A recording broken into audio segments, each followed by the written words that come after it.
Hello students, welcome back to Sachin math classes. जैसा कि हमारा एमएससी का मैथ हमने स्टार्ट किया है अभी एडवांस एब्स्ट्रैक्ट अलजेब्रा, जो लोगों की बहुत ज़्यादा डिमांड थी। तो पहले इसके हम इंपॉर्टेंट टॉपिक्स 15 से 20 वीडियो जो मोस्ट इंपॉर्टेंट है, जो आपके अभी एग्जाम में आने वाली थी, उसके हिसाब से कर रहे हैं। बाद में इसका पूरा सिलेबस भी हम धीरे धीरे कवर करेंगे।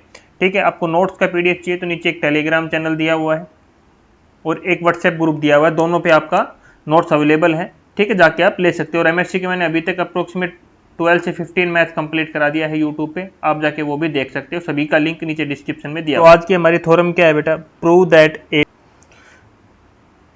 तो आज की थ्योरम हमारी क्या है बेटा? Prove that a finite P group of order P की पावर एन, जो एन रहेगा हमारा ग्रेटर देन इक्वल टू 0 रहेगा, उसके लिए has a composition series of length n and p is prime. जो बेटा पी ग्रुप है, पी ग्रुप क्या है? हमारा प्राइम ग्रुप है बेटा, जिसमें ऑर्डर क्या रहेगा इस ग्रुप का? हमारा इस ग्रुप का ऑर्डर क्या रहेगा? p की पावर n। जो p रहेगा ये हमारा प्राइम नंबर रहेगा, और n है हमारा क्या रहेगा? नेचुरल नंबर रहेगा यहाँ पे। उसके लिए हमें प्रूव करके दिखाना कि उसके लिए एक कंपोजिशन सीरीज तो एग्जिस्ट करेगी ही करेगी, जो कि लेंथ क्या रहेगी? n रहेगी हमारी। ठीक है, और p क्या रहेगा यहाँ पे? हमारा प्राइम रहेगा बेटा। तो ये था हमारा आज का थ्योरम। तो इसको अभी अब प्रूफ के ऊपर चलते हैं बेटा। हमें गिवन है ऑर्डर, क्या गिवन है? p की पावर n, n की वैल्यू क्या है? ग्रेटर देन इक्वल टू 0 है। p हमें प्राइम, ये गिवन है कि p हमारा क्या है? प्राइम है। इस थ्योरम को हम किससे करेंगे? PMI, principal of mathematical induction, आपने क्लास 11 से पढ़ते हुए आ रहे हो। उसी से n की वैल्यू 1 लेके, फिर n की वैल्यू 0 1 2 ऐसे लेके हम इसको प्रूव करेंगे। तो सबसे पहले n की वैल्यू क्या है बेटा? Greater than equal to 0। तो n की वैल्यू सबसे पहले क्या लेंगे बेटा? 0 लेंगे हम। सबसे पहले 0 लेंगे। We have prove that the result by induction of n, मतलब वही प्रिंसिपल ऑफ मैथमेटिकल इंडक्शन से प्रूव करेंगे। तो n की वैल्यू सबसे पहले हमने क्या लेट किया बेटा? n की वैल्यू क्या है? 0। जब हमने पुट किया ऑर्डर ऑफ ग्रुप में, और तो n की वैल्यू 0 पुट कर दिया यहाँ पे, p की पावर 0, p की किसी की पावर 0 रहेगी तो वो हो जाएगा 1। तो इस ग्रुप का ऑर्डर क्या आ गया बेटा? हमारे पास 1 आ गया। अब इस ग्रुप का अगर ऑर्डर 1 आया है, तो अगर किसी ग्रुप का ऑर्डर 1 आता है तो सिंपल सी बात है, उस ग्रुप में एक एलिमेंट होगा, जो कि कौन सा होगा? आइडेंटिटी एलिमेंट होगा। क्या होगा?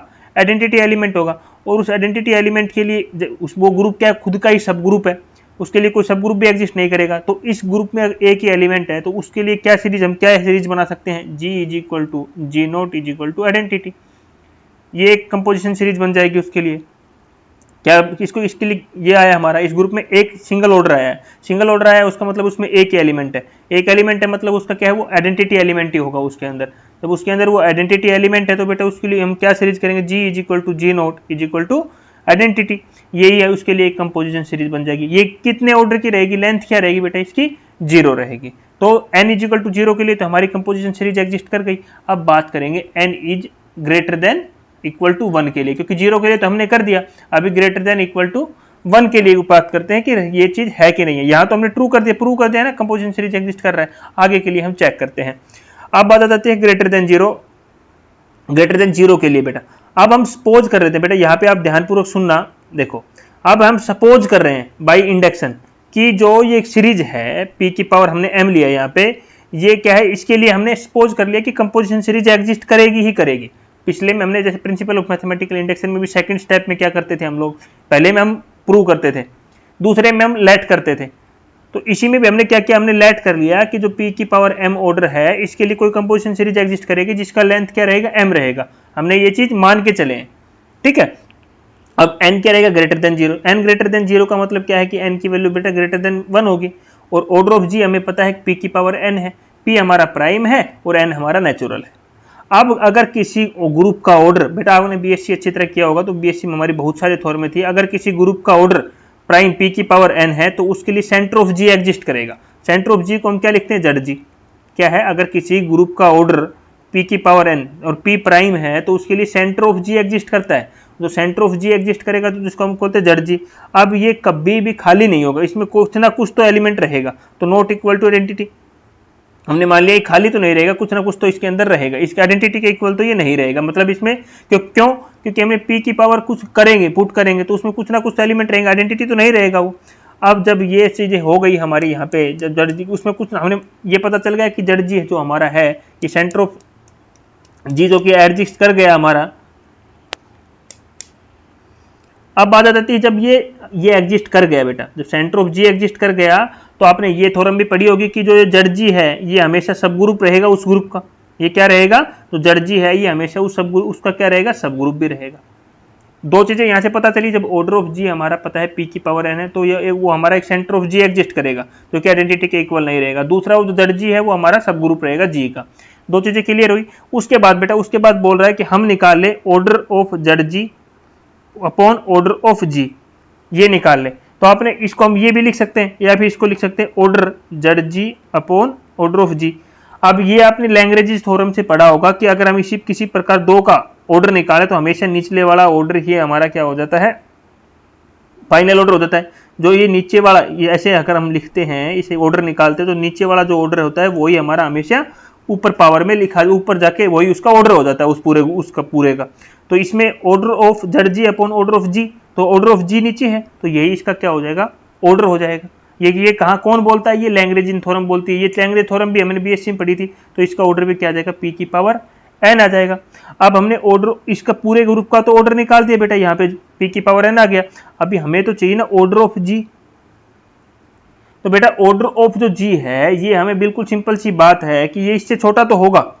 हम लेट कर लेते कि ऑर्डर ऑफ जड़ जी है जो सेंटर ग्रुप माना है वो ऑर्डर इससे तो छोटा होगा पी की पावर एन से, तो क्योंकि ये इसका सब ग्रुप है।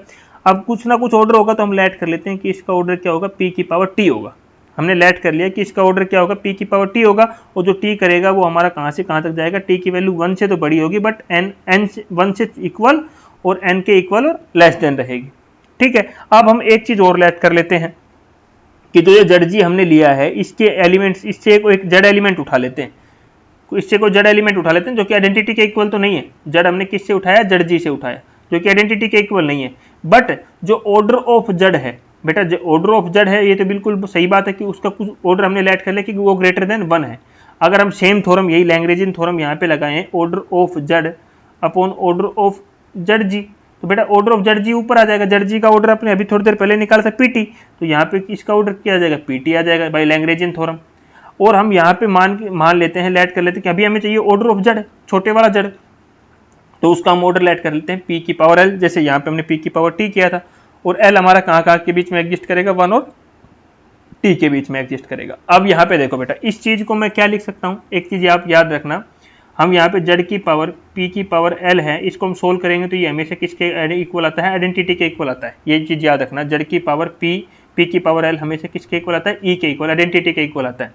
तो यहाँ पे हमने एक्स लिया, एक्स जो कि किसके इक्वल है, लेट किया बेटा, जो एक्स है वो किसके इक्वल है, जड़ की पावर पी की पावर एल -1, जो कि हमारा आइडेंटिटी के इक्वल नहीं है। अब मैंने बताया आइडेंटिटी के इक्वल तो ये होता है, तो ये तो आइडेंटिटी के इक्वल होगा नहीं। बट हमें यहाँ पे क्या निकालना है, इस एक्स का क्या निकालना, ऑर्डर। ठीक है बेटा, अब यहाँ पे हम दोनों साइड एक्स की पावर पी कर देते हैं। क्या कर देते हैं, एक्स की पावर पी, इधर भी एक्स की पावर पी कर दिया, यहाँ भी पी कर दिया। अब इस चीज को मैं क्या लिख सकता हूँ बेटा, सभी को पता है, मैथ तो पढ़ा ही होगा, इसको क्या लिख सकता हूँ, जड़ की power P multiply P L -1। ये पी पावर कहाँ आ जाएगी, यहाँ आ जाएगी बेटा, यही होता है ना मल्टीप्लाई में, तो यहाँ मैंने इसको यहाँ लिख दिया। अब यहाँ पी की पावर 1 है और पी की पावर एल -1 है, तो ये मल्टीप्लाई में है तो पावर ऐड हो जाएगी, तो 1 से 1 कैंसिल हो गया। तो ये क्या आ गया, जड़ की पावर पी की पावर एल, और ये आ गई हमारी जड़ की पावर पी की पावर एल। तो हमने बताया था मेरा किसके इक्वल होता है, आइडेंटिटी के इक्वल होता है। अगर फिर यहाँ पे आया एक्स की power p is equal to identity, बेटा मैंने थोड़ी देर बताया था इस प्रकार से अगर आ जाए, जब इस प्रकार से, ये आपने यहाँ देख लो, ये उसका ऑर्डर हो जाता है। तो यहाँ पे ऑर्डर ऑफ एक्स क्या हो जाएगा बेटा, पी हो जाएगा। ये जो पावर होती है वो क्या हो जाता है, इसका ऑर्डर हो जाता है। ये मैंने पीछे भी थ्योरम पढ़ाई थी आपको 2-3 दिन पहले। तो ये ऑर्डर ऑफ एक्स क्या हो जाएगा बेटा, पी हो जाएगा, और पी हमारा क्या है, प्राइम है। तो अगर ये ऑर्डर ऑफ एक्स हमारा पी आ गया तो हमारा कुछ ना कुछ when he generate a group, ये कोई ग्रुप को जनरेट करेगा जो कि इस प्रकार रहेगा। लेट कर लिया कि वो ग्रुप क्या बनेगा, एच, जो कि किससे जनरेट होगा बेटा, एक्स से, जो कि मैंने अभी बताया कि जनरेट होगा हमारा एक ग्रुप जो किससे, एक्स क्या है हमारा, प्राइम से जनरेट हो रहा है। हमारा एक्स क्या है, प्राइम, जिससे एच जो जनरेट हो रहा है वो किसकी हेल्प से हो रहा है, एक्स की हेल्प से जनरेट हो रहा है। तो हमें पता है अगर एक्स की हेल्प से जनरेट हो रहा है तो ऑर्डर ऑफ एच और ऑर्डर ऑफ एक्स क्या होगा, दोनों सेम होंगे। और ऑर्डर ऑफ एक्स तो आप लोगों को पता है, ऑर्डर ऑफ एक्स क्या है हमारा, पी है बेटा, तो इस ऑर्डर ऑफ एच भी क्या हो जाएगा हमारा, पी ही हो जाएगा। तो दोनों का ऑर्डर भी पता चल गया। अगर दोनों का ऑर्डर सेम है और एच अगर एक्स से जनरेट हो रहा है तो हम सिंपल सा बोल सकते हैं कि एच हमारा क्या होगा, सेंट्रल सब ग्रुप होगा किसका, जी का। अगर कोई सेंट्रल सब ग्रुप होता है तो वो हमारा नॉर्मल सब ग्रुप भी होगा जी का। तो हम बोल सकते हैं एच क्या होगा, हमारा नॉर्मल सब ग्रुप भी होगा जी का। तो ये भी हमारा कंफर्म हो गया, पहले सेंट्रल सब ग्रुप और सेंट्रल सब ग्रुप हो तो हमें पता है वो नॉर्मल सब ग्रुप भी होगा। ठीक है, अब ये सारी चीजें हो गई तो हम कंसिडर कर लेते हैं कि जो जी बाई एच है, क्या है, जो जी बाई एच है, जो एच नॉर्मल सब ग्रुप है जी का, तो हम कंसिडर कर लेते हैं जो क्यूसेंट ग्रुप है, या इसी को बोलते हैं क्यूसेंट ग्रुप, या इसी को बोल देते हैं फैक्टर ग्रुप। तो ये है, इसका ऑर्डर क्या होगा, order of G upon order of H. तो quotient group G by H माना, इसका ऑर्डर क्या होगा, तो order of G by H क्या होगा बेटा, हमारा order of G upon order of H. Order of G क्या है बेटा, हमें पता है पी की पावर एन है। ऑर्डर ऑफ एच अभी आपने निकाला क्या है, पी है, तो क्या ऑर्डर क्या आ गया, पी की power n minus one, order of G H का। ये तो सिंपल सा हो गया। अगर हमें ये तो पता चल गया पी माइनस एन है, तो ये हमारा पता है आपको हमेशा लेस देन रहेगा पी एन से। ऑर्डर ऑफ ग्रुप से हमेशा क्या रहेगा, पी की पावर एन क्या था, ऑर्डर ऑफ ग्रुप था, और हमारा यहाँ order of G by H क्या है, पी की पावर एन आया, तो ये हमेशा पी एन माइनस वन हमारा छोटा रहेगा पी एन से। तो बाई इंडक्शन हाइपोथेसिस जो हमने थोड़े दिन पहले किया था, देखो यहाँ पे देखो, ये हमने माना था all group of order P की power n by suppose of induction n is greater than zero. M की वैल्यू क्या थी बेटा, लेस देन एन और जीरो। इससे हमें क्या है, उसके लिए कंपोजिशन सीरीज एग्जिस्ट करेगी। तो हमने दिखा दिया कि p की पावर n हमारा लेस देन है p की n से, तो जो छोटा है, क्योंकि m हमने क्या लिया था ऑलरेडी इक्वल नहीं दिखाया था मैंने, इसीलिए बोला था कि n क्या रहेगा, छोटा रहेगा, और हमारा n छोटा है, p की पावर n माइनस वन है, pn से छोटा है, तो हमने पहले ही माना था कि इसके लिए तो सपोज किया था कि कंपोजिशन सीरीज एग्जिस्ट करेगी, और यहाँ पे हमारी वो कंपोजिशन सीरीज एग्जिस्ट कर गई। लिख दिया by induction of hypothesis G by H, जो जी बाई एच आया इसके लिए भी, और जो एच आया उसके लिए कंपोजिशन सीरीज एग्जिस्ट करेगी। तो जी बाई एच की लेंथ क्या है बेटा, हमारी एन माइनस वन है, क्योंकि हमारा इसका ऑर्डर क्या है, पी की पावर एन माइनस वन, तो ऑर्डर क्या रहेगा, सॉरी इसकी लेंथ क्या रहेगी, एन माइनस वन।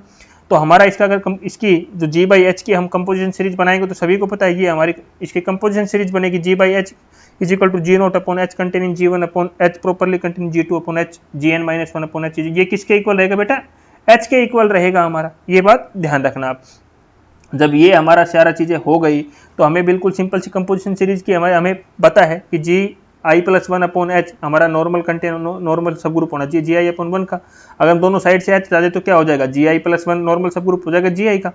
पहली कंडीशन तो सेटिस्फाई हो गई, इसको मैंने इक्वेशन नंबर 3 नाम दे दिया। क्यों दिया, क्योंकि यहाँ पे हमारा n माइनस वन के लिए चल रहा है बेटा, और हमें किसके लेंथ के लिए लेके आना, n के लिए, वो कि लास्ट में लेके आएंगे, तो इस चीज की हमें लास्ट में जरूरत पड़ेगी। दूसरी चीज हमें क्या दिखानी है, इसको हमें सिंपल दिखाना बेटा, जी आई अपॉन एच, जी आई प्लस वन अपॉन एच को हमें क्या दिखाना है, आर सिंपल। ये सिंपल कब होगा बेटा, जब ये सिंपल केस कब होगा, ये हमें ये मैंने फिशरमैन थ्योरम पढ़ाई थी आपको पिछले लेक्चर में, कि ये जो वैल्यू है ये आइसोमॉर्फिक हो जाएगी जी आई अपॉन जी आई प्लस वन की, तो ये जो हमारा है ये क्या हो जाएगा, सिंपल हो जाएगा बेटा। जब ये इसके इक्वल आ जाएगा, ये वाला इसके इक्वल आ जाएगा, तो ये क्या हो जाएगा बेटा, सिंपल हो जाएगा। ये सिंपल हो गया और दोनों कंडीशन सेटिस्फाई हो गई हमारी। लेकिन ये क्या है बेटा, हमारी सीरीज क्या है, n माइनस वन की है, और हमें सीरीज लेके आनी है n की। तो अभी हमें क्या करेंगे, हमें पता है जी n minus one upon G N का अगर हम निकालें, ये किसके इक्वल आएगा, जी n minus one upon G N किसके इक्वल है, जी एन माइनस वन किसके इक्वल है बेटा, एच के इक्वल है। यहाँ पे देखो ये सीरीज आपने अभी सीरीज नंबर 2 में पढ़ा, और जो एच जी एन है वो हमारा किसके इक्वल है, ई के। ई की वैल्यू क्या होती है बेटा, 1, तो ये पूरी वैल्यू किसके इक्वल आ गई, ओनली एच के इक्वल आ गई। अगर मैं इस सीरीज का ऑर्डर निकालू, यहाँ पे इस सीरीज का देखो यहाँ पे मैंने निकाल भी रखा है, तो वो किसके आएगा, ऑर्डर ऑफ एच के इक्वल आएगा। और ऑर्डर ऑफ एच हमारा बेटा क्या है, थोड़ी देर पहले हमने निकाला था पी है, और पी हमारा क्या है, प्राइम नंबर है। तो अगर ये भी पी प्राइम आ गया हमारा, तो बिल्कुल सिंपल सी बात है, जो ये जी n minus one upon G N है ये भी क्या हो जाएगा, सिंपल हो जाएगा। तो अगर ये भी सिंपल हो गया, तो हमारा जो इक्वेशन ये 3 है मैंने जो लाइट किया था, मैंने बताया था जी आई प्लस वन नॉर्मल सब ग्रुप ऑफ जी आई है। तो इसकी हेल्प से हम एक सीरीज कंस्ट्रक्ट कर सकते हैं, क्योंकि कंपोजिशन होगी क्या रहेगी, वो इस प्रकार की सीरीज रहेगी। और ये हमारी सभी को पता है क्या होती है, कंपोजिशन सीरीज होती है, और ये लेंथ किसकी हो गई, एन की हो गई। तो ये हमें यहाँ पे प्रूव करना था, जो कि बहुत ही इंपॉर्टेंट था बेटा। तो ये थोड़ा मैं बेटा इजी है, कुछ नहीं है, बस आपको थोड़ी सी चीजें याद रखनी कि सबसे पहले तो आपको पता होना चाहिए कि कंपोजिशन सीरीज क्या होती है, जो कि मैंने लेक्चर 2, 3 या 4 में मैंने आपको पढ़ा दिया था। आपको देखो मैं बताता हूँ, कंपोजिशन सीरीज हो गया, सोल्वेबल सीरीज हो गया, नॉर्मल सीरीज हो गया बेटा, ठीक है। ये 3 सीरीज तो आपको बिल्कुल टिप्स पे रखोगे, तब आपके जाके सब कुछ डाउट क्लियर होंगे, ठीक है।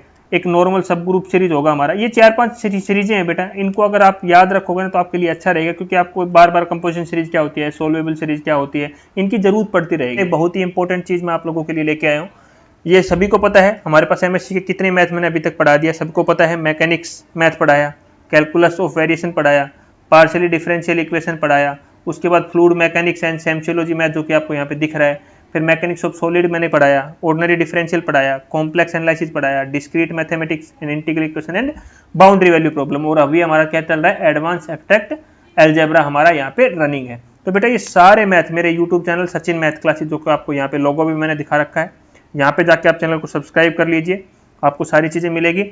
और हाँ, यहाँ पे आपको वीडियो चाहिए सारी, तो ये सारी चैनल के ऊपर दिखा ना, इसकी मैंने मैकेनिक्स की 15 video, calculus of 19, partial difference की 15 वीडियो, मैकेनिक्स ऑफ सॉलिड की 45 वीडियो, मैकेनिक्स की 33 वीडियो, डिस्क्रीट की 54, इंटीग्रल इक्वेशन की 34, कॉम्प्लेक्स की 23, ऑर्डिनरी 22, इस प्रकार से जितनी वीडियो इसमें जो आपके सिलेबस मेरे पास सेंड करते जाता है वो वीडियो मैं इस पर बना के डालता रहता हूँ, इन्हीं प्लेलिस्ट में ऐड करता रहता हूँ। और ये सारी प्लेलिस्ट आपको वीडियो के नीचे डिस्क्रिप्शन में भी मिलेगी, ये सारी है ना, सारियों की जो वीडियो है ना ये नीचे मिल जाएगी। और आपको एक व्हाट्सएप, ये तो आप नोट्स लेना है तो इस पर भी कॉन्टैक्ट कर सकते हो, ओनली व्हाट्सएप, इस पर कॉलिंग फैसिलिटी अवेलेबल नहीं है, ओनली व्हाट्सएप है ये नोट्स के लिए बेटा, तो आप जाके यहाँ भी कॉन्टैक्ट कर सकते हो। और ये सारी प्लेलिस्ट आपको नीचे डिस्क्रिप्शन में मिल जाएगी, जाके ले सकते हो। चैनल को सब्सक्राइब जरूर कर लेना बेटा, क्योंकि आपको सारे वीडियो ऑडियो सब कुछ यहाँ से आपको मिलता रहेगा बेटा, ठीक है। Thank you.